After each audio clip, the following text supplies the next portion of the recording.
Well, hey there, this is Miriam Schulman, and you're listening to episode number 80 of the Inspiration Place podcast. Today's episode is sponsored by the Artist Incubator. If you're wondering how to skyrocket your success as a professional artist step by step, and if you're ready to start investing in your art career, you're in the right place.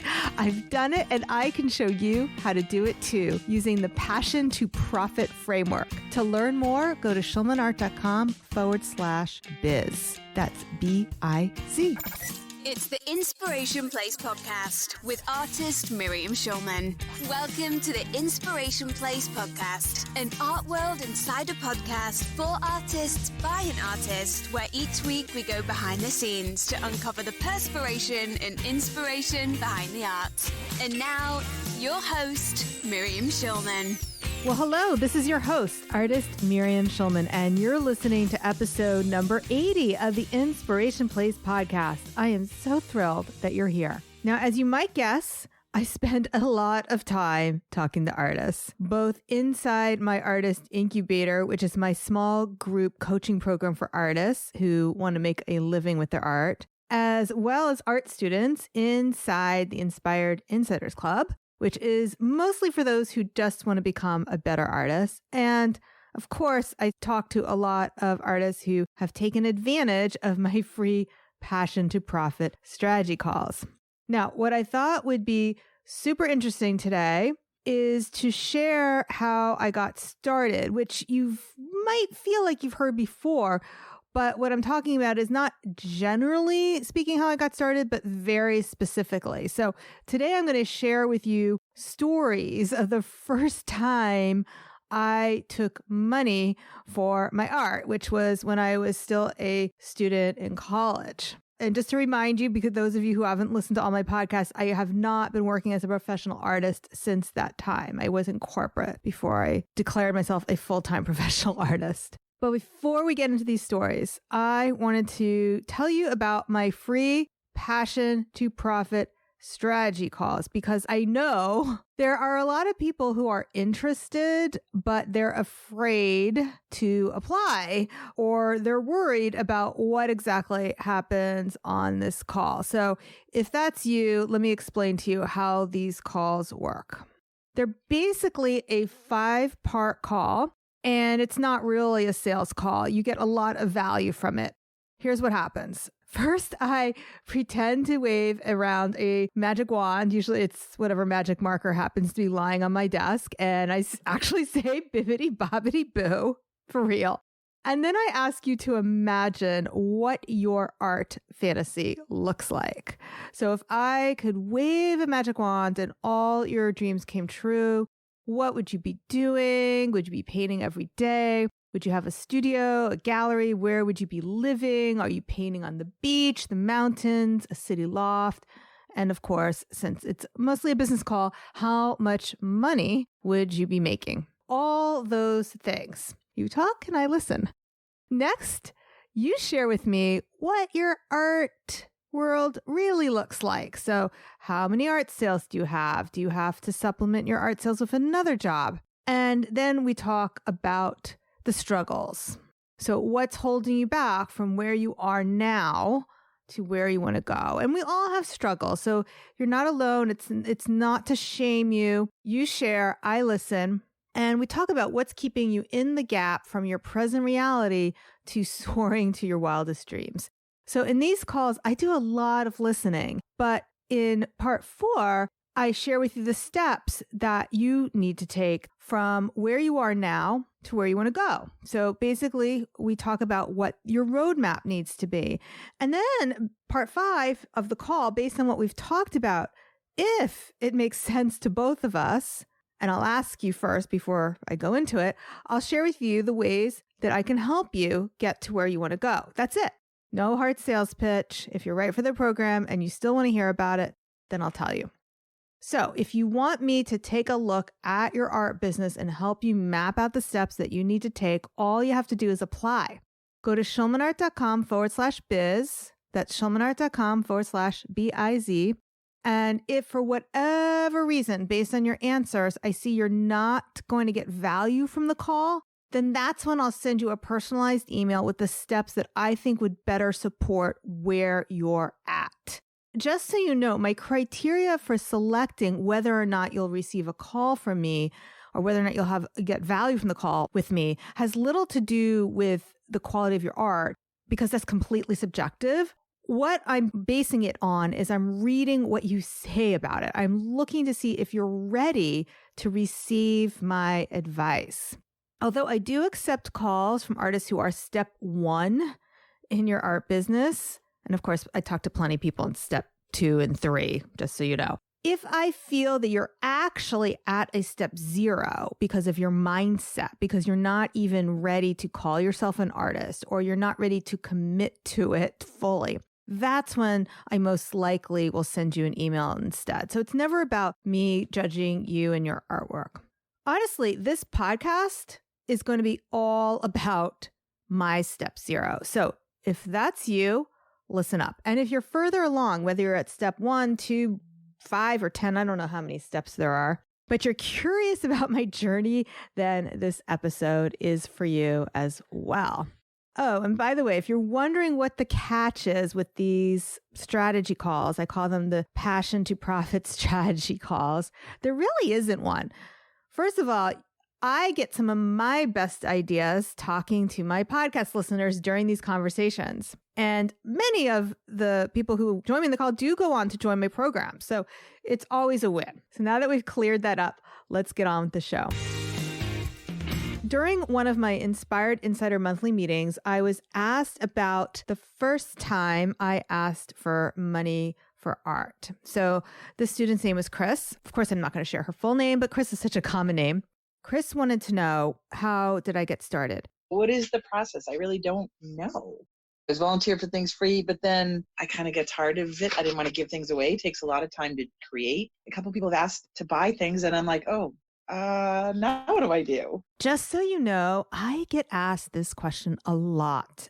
I recognize it's really a fear-based question. Because here's the thing.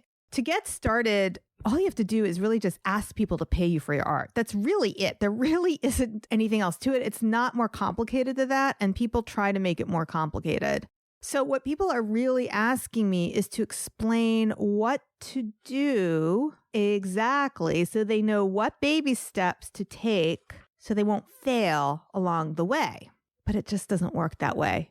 No matter how good the strategy is I give you, you're not going to be willing to take it until you are ready to fail along the way. Nobody gets from 0 to 10 in anything, whether it's art business or something else. Nobody gets there without falling. Think about the Olympians, and they still fall in the Olympics. Everybody falls, everybody fails along the way. You have to be willing to fail your way to success. That's why I always bring up that analogy of a baby learning how to walk. The baby can't ask his mother, "Hey, Mom, how do I walk? Because I don't really want to fall." The baby wants to walk, and they will do it, and they will fail, and they will fall, and they will be willing to happily fall down along the way. Now, I know that's not the answer you were looking for. I know my students really want me to wave a magic wand and make their art fantasies come true and tell them exactly what prices to ask and what to do. And I can take a pretty good educated guess about it because I've been doing this for a long time, but I might be right and I might be wrong. Art is so subjective. There are so many factors, from where the venue you're selling it at, what the subject is of your art, how it's presented, who the customer is, the affluence of the particular market you're selling into. All of these things come together. Really, though, the value of the art, a lot of that comes down very individual to the artist, how much confidence that he or she has to be willing to ask for what it's worth and see the value in their art and see the value in themselves. So what I'm sharing with you today, really, I'm trying to turn the clock back to where I was when I was still a 0, my step 0. I want to turn the clock back to when I took those first baby steps. So let me set the stage. When I went off to college back in 1986, I was on financial aid. Not a full scholarship, as my mother did have some money set aside for me and my sister from my dad's life insurance policy. My father passed away when I was 5, and her second marriage hadn't worked out. So I was from a single parent household. I chose this college for truly the shallowest of reasons. My father had gone there, and it was an Ivy League school. I saw this as my best chance to get into the most prestigious school possible. And I wrote this truly violin playing, heartbreaking email to, not email, but they didn't have email then, heartbreaking essay for the admissions application about how the school was my legacy and how I didn't know my father. And all these things were true, but I mostly did it because I knew this was my best chance to get in. So that was why I went there. And I went there as an engineering major. I was not an art student. It was not an art school. And my tuition was covered thanks to the endowment of the school and my mom's savings. But part of my financial aid package was not only did I have student loans, which of course I had to pay back when I graduated, but I also had to work. I did workstudy. Now, I think workstudy is a fantastic program. Basically, the way it works, I'm assuming they still have it, but the way it worked was that it was up to me to find a job, usually on campus, that qualified for work-study. And then the financial aid office would grant the money to the employer to pay me. Now, recently, I actually heard my mom telling this story, and of course, she got it all wrong. She said, "Oh, you had to work in the cafeteria, but your sister Amy always had interesting jobs." That's my mom, always trying to stir up drama. And my sister did have interesting jobs, but for the record, I never worked in the cafeteria. The luckiest kids, at least I thought the luckiest kids, got jobs in the libraries, and they were able to do their homework at the same time. I hate to admit it, but my absolutely favorite work-study job I had was not one of the art jobs that I'll be talking about in a moment, but it was actually the few semesters I worked checking IDs at the college weight room. You can imagine how fun that was for a 20-year-old boy-obsessed college girl. A similarly fun job I had was when I worked in the student center at the information desk. Oh, fun fact. I also got to see the cutest boys in that job because many of them liked to eat in that crunchy granola cafe that was part of the college student center. And one of them was Andy Shue, who ended up with a role on Melrose Place. I don't know if any of you remember that show. He was so cute. And back then, my girlfriends and I treated him like a celebrity. He wasn't even on the show yet, just so you know. He didn't have the show till way after we graduated, but he was so cute. And one of my friends knew his exact eating schedule, so she would grab me to sit with her so she could stare at him. She called him 4% because of his low body fat. Yeah, he was super cute. Anyway, back to the topic. As part of the student center job, I also got to decorate the bulletin board that advertised all of the events.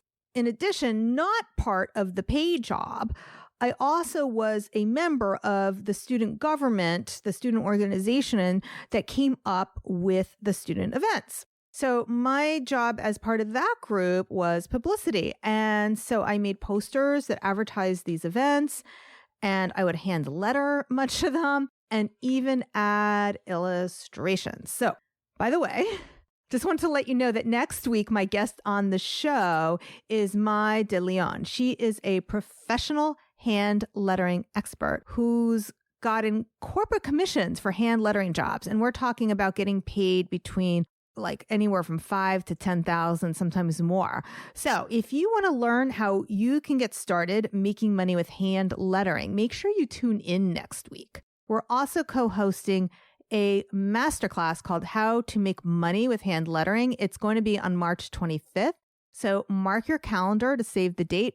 I think it's a little too early to sign up now, but we're definitely going to be sharing that info soon. So look for it. And to make sure you don't miss this episode on lettering, subscribe to the podcast. Now, just so you know, this is not the same thing as subscribing to my email. You subscribe directly to whatever app it is on your phone, and subscribing to the podcast is free and it's easy. And the app is free too, by the way. So If you usually wait until I tell you there's a new podcast, either because you've seen it on Instagram or you get my email or you get any other kind of notification, you can actually have your phone deliver the episode to you as soon as it's available. So you'll never have to miss one. All you have to do is go to your smartphone and enter schulmanart.com/iTunes. If you have an iPhone, Apple Podcasts will open up that app. If you have an Android, I'm told that Google Play actually opens. So don't worry if you don't have an iPhone, it should still work. And once you have the podcast app open, and by the way, I'm also on Spotify, just hit the purple subscribe button to subscribe. I believe it's follow on Spotify. I forget what it is on Google Play, and you'll be all set. All right, now back to 20-year-old me. So while I was working for the Student Center, I learned that they have a budget for paying artists to create artwork. And the artists they paid were commercial artists, professional commercial artists, not students. So I decided I wanted a piece of that. Now, I was making some of these posters anyway, so I might as well get paid for it. So it was up to me to be proactive and to speak up and tell them that I was work-study eligible, because if I wasn't, I couldn't get paid for it. I think at a certain point, by the way, I don't think I was allowed to be both volunteer, essentially, on the student governing board, as well as getting paid for publicity. But that was okay by me. Now, if you're wondering how much I got paid and how that worked, I'm 51. So 30 years ago, who really remembers? Even if I did remember exactly how much I got paid, it was the 80s. So the numbers aren't even going to make sense anymore. But basically, I was getting paid at the same rate that I was getting paid for any of my other jobs. I think it was hourly. It was enough for me. I had a little spending money, and I must have been charging less than the graphic artists that the college usually turned to, because I was also asked to design a shirt for the engineering school. I was kind of sort of an engineering major. Well, actually, I never completed that degree. I took so many art history classes that senior year I did have to change my major to art history, modified with engineering science, but I was part of that world and a lot of people knew me there. And yeah, I did not go to art school, and I wasn't even an art major at my college.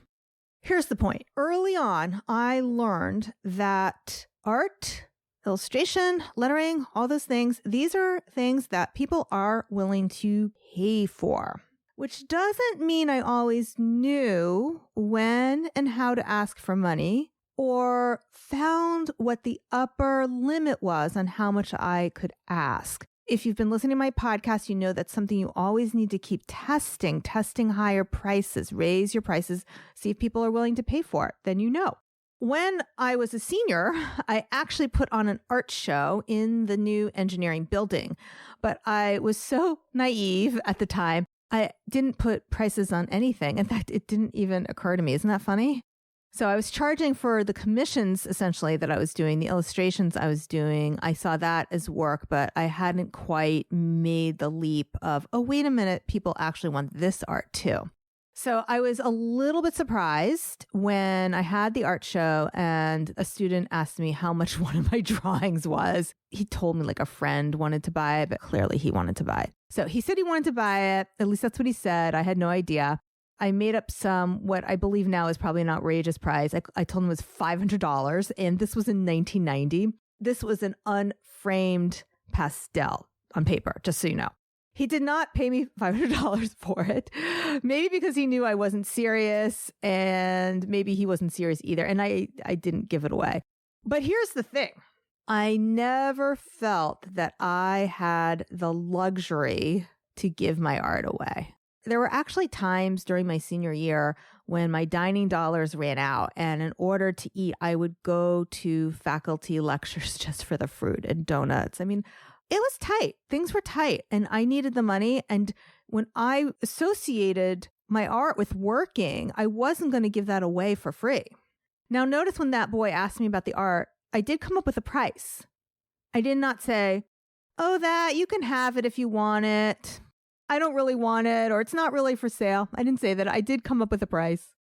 And I actually held on to that art for many years. In fact, I can't remember if I ended up selling it or not during my eBay days when I was selling anything that wasn't nailed down.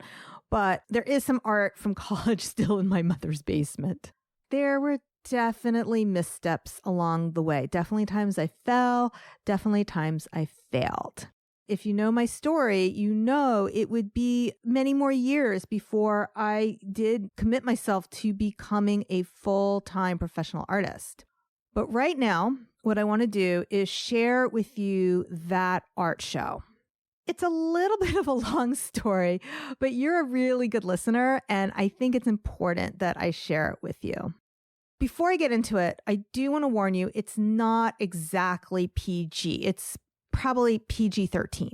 The reason I'm saying this is because I don't use any bad words. You know that. Sometimes my guests do, and I don't like to censor anybody. But just in case you're in the car and you're listening with the little ones, if that's you, this might be an episode that you pause now and listen to later when you have a more private moment.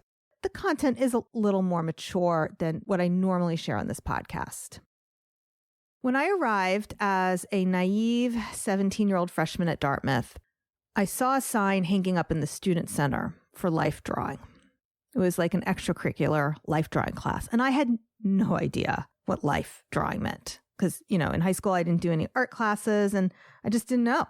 I thought it had something to do with still life.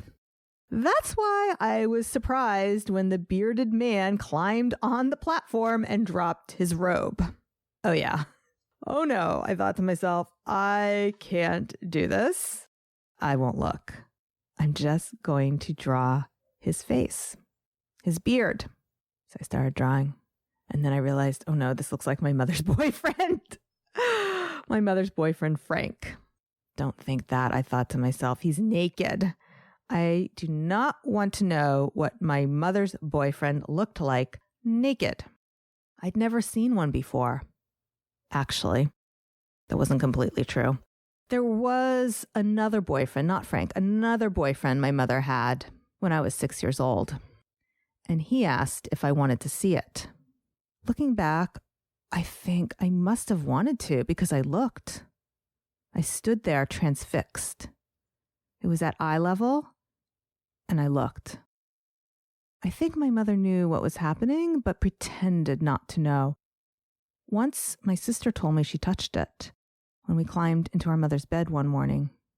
So there I was, in the college art studio for this extracurricular life drawing class I had signed up for.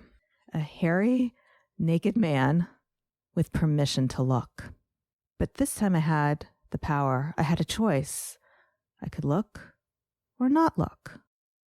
The act of drawing him, though, felt intimate and almost dirty as I stroked the page, rubbing the dark dust and shading the contours. Looking, but not looking.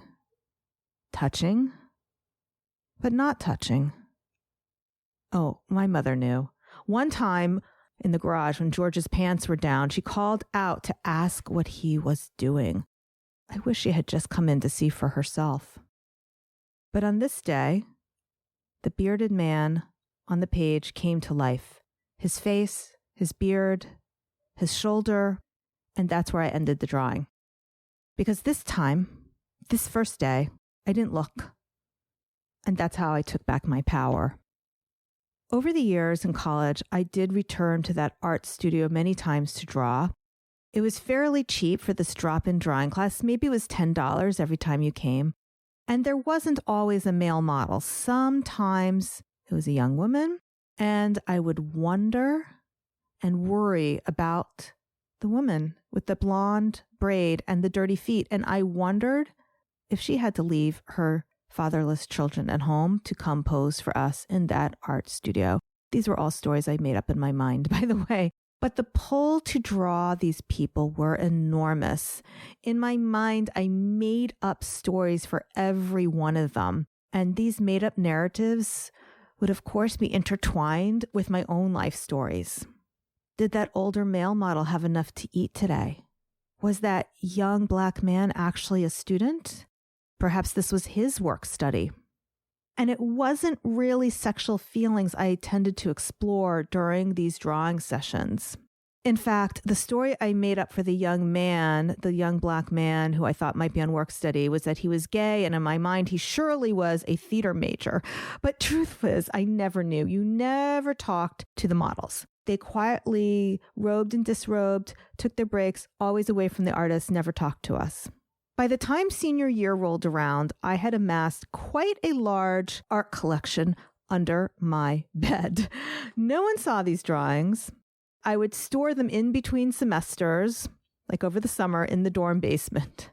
However, it was senior year that I asked the handsome engineering student that I had a crush on if he wanted to come see my art, which of course was in my bedroom. And I offered to draw him. Let's just say this was not a PG drawing, nor was it a PG night.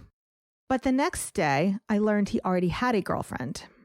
One of those cute sorority girls who lived across the hall from me freshman year, who clearly had a lot more money and time, and they probably could go do their little ski trips together. Anyway, why am I sharing this? Well, this is actually when the idea to have an art show took hold.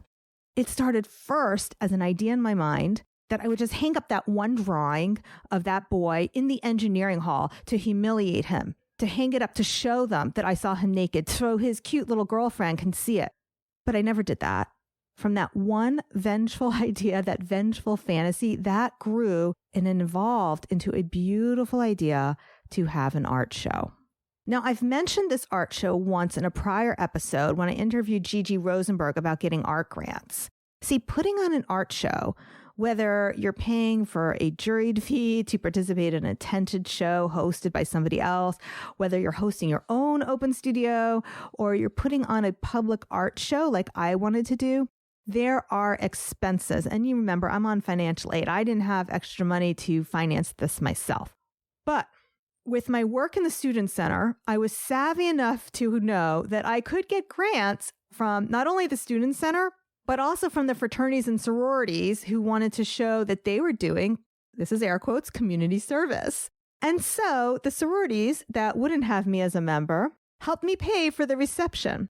And the fraternities, whose members never invited me to their formals, they paid for the publicity. They also paid for the flats so that I could hang up my artwork. They also paid for the mats that I cut myself using one of the workshops under the art studio in the Hopkins Art Workshop Center. I just had to pay for the matting, which I got reimbursed for with these grants. None of the art was framed. I did not have the money for that. That would have driven my costs up enormously. I knew that. And after all, it didn't matter because I was basically modeling this art show after the types of art shows I had seen done by the visual studies majors, the art majors. So their shows, they simply tacked the art to these cork movable walls. And these portable walls, by the way, during my reception and the opening, they were prominently displayed.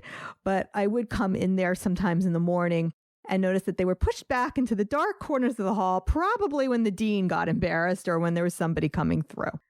"You didn't tell me these would be new drawings," he chided to me. "Oh, you didn't ask," I chuckled. So yeah, when that boy asked me how much I wanted for the drawing, $500. Oh, wait, by the way, it wasn't that drawing and it wasn't that boy, but still.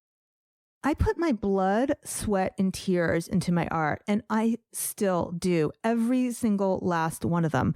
I value my art because I value myself and I value the time I put into it. This episode was a heavy one. Thank you for listening today. To wrap up, I just wanted to remind you of a few things. First of all, you can apply for one of my free Passion to Profit strategy calls. If you want to profit from your passion, but you're still struggling with the next step, whether that's step 1, 2, or 3, I can help you. Not only do I help my clients find the courage to declare themselves an artist and stop waiting for permission to have an art show or to ask money for their art, but I also teach them how to do this, how to make money with practical strategies that work. So to grab one of these Passion to Profit strategy calls, just go to schulmanart.com/biz. That's schulmanart.com/biz. And of course, I'm linking to it in the show notes, schulmanart.com/80. Second of all, I just wanted to let you know one more time that next week I'm being joined by Mai de Leon. We're talking about how to make money with hand lettering. Make sure you tune into that so you won't miss it. Subscribe to the podcast. So I'll see you same time, same place next week. Make it a great one. Bye for now. Thank you for listening to the Inspiration Place podcast. Connect with us on Facebook at facebook.com/SchulmanArt, on Instagram @SchulmanArt, and of course on schulmanart.com. If you like this episode, then you have to check out the Artist Incubator. It's my small group program for emerging artists who want to make more money from their art. The program is by application only. To apply, go to schulmanart.com/biz. That's biz as in B-I-Z. If you qualify for a free strategy session, you'll get my eyes on your art business absolutely free. And we'll discuss the steps you need to take to make 2020 your best year ever.